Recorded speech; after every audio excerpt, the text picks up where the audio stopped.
and welcome to another episode of 50 Shades in Grey. It's that time of year again where people start to look to go on the dating apps that are single, and it got me thinking the other day. I was out in a bar and I was watching people watching, as you do, what's nice to do when you go out, and I was noticing these guys going over to talk to these girls, and it just got me thinking about people's behaviour outside of dating apps and what's sort of expected when you meet people out and what's expected when you meet people on apps. And it's very different. So if you like on an app, if you're going to go up to someone and, you message them and just say, hey, how are you? A lot of the time that, women, they want to be, and the same as guys, I think, blown away by a first opening line, which in real life, is that ever going to happen? Has there ever been any great lines that have actually sort of impressed and bowled women over? For me personally, I've always just been a hey, how you doing sort of person, because I think usually there's a lot of eye contact before that happens, and you gauge whether someone's sort of got an interest in you or not. And then it's just a hi, hello. But you do that on a dating app, no. People want to know that you're going mountaineering, or you're driving a bike across the desert at the weekend, and that's going to be your first opening line. Can you imagine trying that in a bar? Hey, this week I'm scuba diving. Want to come with me? That girl's going to be calling the police within about 5 minutes, let me tell you, because she's going to think you're going to take her somewhere and bury her in the field.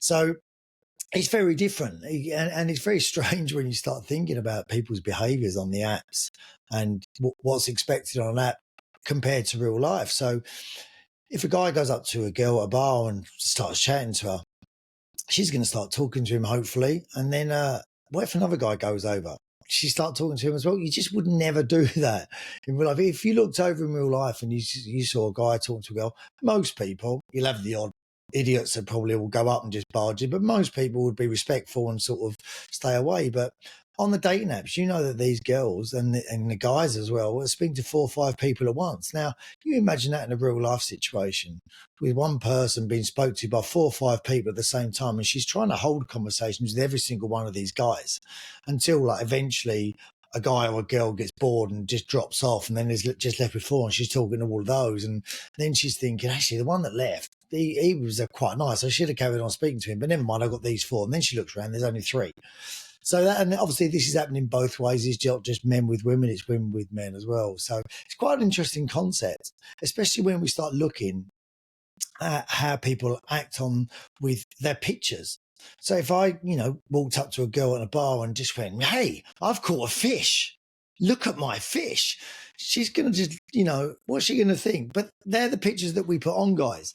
They seem to be the pictures that I hear most on from feedback. The guys are putting on pictures of them holding fish, and women are like, what's all this about?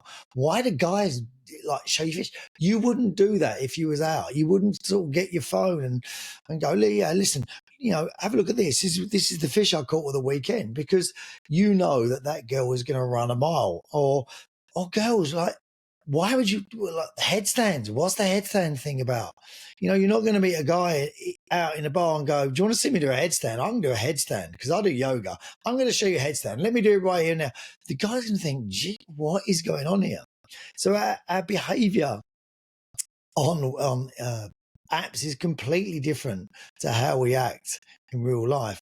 And I get it doesn't work on the apps. So you need to be selling yourself. But has it got to that extreme now where we've just lost touch a little bit with reality from when we're going on to these apps? The whole ghosting thing, I guess that maybe happens in real life where you're talking to someone and then, or someone's talking to you and you think, I just want out of here. So it's like I'm just going to go to the bathroom, and you never go back.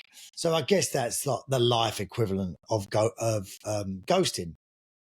But in terms of height, guys, this is the other thing I get a lot from women, is that we keep lying about our height. You're not going to get away with that in real life. If you went up to a girl and you're like, let's say you're 5'6", 5'7", great height for guys. But if you go to the girl and just say, yeah, I'm 6'2", she knows you're not 6'2". Don't tell her you're 6'2" because she's looking at you. But we do it on the apps. On the apps, it's like, yeah, I'm 6'2". I mean, what are we hoping? In the hope that we're going to turn up and that we're going to blow them away with their personality, and they're going to completely forget that we're 5'7", and that they wanted a guy that was 6'2" because they're into taller guys. Hopefully, you would hope maybe they would. Realistically, not going to happen. Same with the hair thing. If you've got hair, great. If you haven't got hair, great. But don't sort of pretend that you have on these dating ads, because again, real life, if you're going up to a girl in a bar, you're not going to say, yeah, I've actually got hair, and she's looking at you and you've not got a hair on your head. She's going to know. Let me tell you that, you cannot get away with these things. It's the same with all these filters. You're not going to show pictures to guys in real life of you, of what you hope you look like. If you don't look like that, they're going to know what you look like because they're going to meet you. So make sure that whatever you're using is a reflection of what you actually look like, not something you fiddle about with an AI and change the bridge in your nose, how close your eyes are. Because when they meet you, they're going to know this. You wouldn't do it in real life. Like I said, you wouldn't show a guy a picture and go, look, this is what I should look like. This picture here is what I should look like. Don't worry about what I look like now. This is what I actually look like.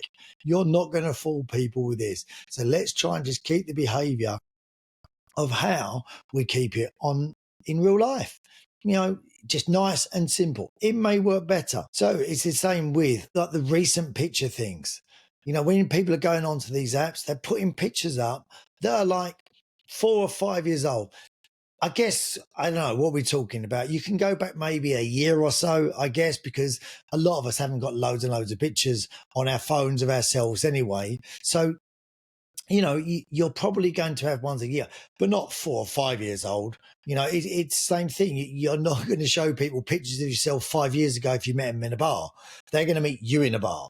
You're not going to go, well, actually, this is what I looked like 5 years ago, or, this is when I was 4 stone heavier or 5 stone lighter. They don't care. All they're looking at is where you are now and what you look like now and how you are now. So just be straightforward with it.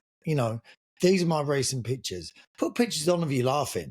I mean, I think that's what attracts us to people as well, is how they are. When you're looking at someone in wherever it may be, you ever meet, where you meet them, you're going to be looking at how they interact with people. So maybe show those pictures, a picture of you laughing. Don't worry about if it's not the best picture in the world, but it shows that you're fun, I guess. Rather than these extravagant pictures of us sort of snowboarding and biking and, balancing on one foot somewhere over the Outer Hebrides. Great if you got those pictures and you can do it. But, people are not going to see that when they meet you out. They might get to know that in your life, but that's not going to be the be all and end all. They want to know that what sort of person you are. So if you're doing the apps at Christmas this year, keep it simple. Keep it as real to you as you can be, I guess, would be my suggestion. Not going to say advice, not going to give you advice, because we all need to find our own way and learn our own things. But from my experience and from speaking to a lot more women now who have given feedback about how guys act, and obviously speaking to guys, I know how women act. We're all trying to be the best versions of ourselves. I get it. But maybe we are the best versions of ourselves anyway. So just be that version that you actually are. Don't change things. Don't AI things. Don't exaggerate things. Be the person you are and you'll find the right person, I guess. And if not, like I keep saying, be happy on your own. Okay, if you're happy on your own, you're always going to be happy, and anything else that comes along is just going to be a bonus. But next time you're on the apps, think about how you'd act actually in real life maybe, and apply that to the app and see how that goes for you. Can it get any worse sometimes? They're a nightmare as it is at the best of times. So, and they're a lot of effort. So maybe just speak to one person, see where that goes. If that doesn't look like it's working out, fine, go on to someone else. But 5 or 6 at once, too much. It's too much. It's hard to keep bloody track of it, surely, as well, if you're doing that many. So who knows? You may lose people along the way that you actually could really like, and that could lead to something. Okay, so that's my advice for this time of year. Very quick, very short this time. Enjoy it. We'll be back soon. Thank you for following the podcast. Really appreciate all the support and all the messages that you send in. I'd love to hear any suggestions of stuff that you want to see. We've got more guests coming up, and we'll be back soon. So make sure you follow, make sure you subscribe, and we'll catch up soon. Take care, guys. Bye bye.